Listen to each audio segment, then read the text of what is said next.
प्रमुख पाहुणे, सर्व शिक्षक शिक्षिका यांचे मी शब्दसुमनांनी स्वागत करते. कोणी म्हणा काऊ, कोणी म्हणा छू, मी तर आहे साताऱ्याची साऊ.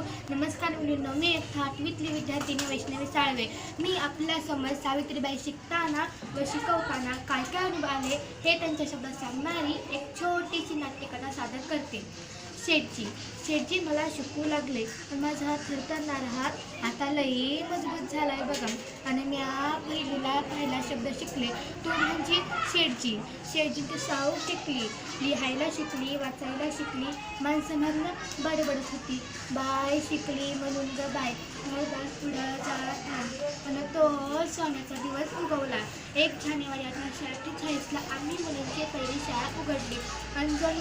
अंजनू अधर्म झाला असा सगळीकडे आरडाओरडा झाला. पण आमची शाळा चांगली, ती बंद पडावत म्हणून तिच्यावर दावे टाकले जात होते. आमच्या विष्णूपंतसारख्या शिक्षकांना वाईट करण्याची धमकी दिली जात होती. आता शिक्षकच नसतील तर शिकवायचं कसं? शेठजींचा चेहरा पडला. मी म्हणला, अहो विचार कसला करताय? मी आहे ना, मी शिकवून मुलींना. मी म्हणून घट्ट केलं आणि टाकलं पाऊल पुढं. शाळा सुरू झाली. पोरी पाठीवर लिहित होत्या. पोरींचे चेहरे पाहून मला धीर आला. मी रस्त्यानं जाताना माणसं मला लई त्रास द्यायची बघा. कोणी शिव्या द्यायची, कोणी टोमणे मारायचे आणि म्हणायची, कागासाठी धर्म बुडवतेस का असं म्हणून. कोणी अंगावर दगड टाकायची, कोणी अंगावर पाणी टाकायची. पण मी माझं सहन नाही.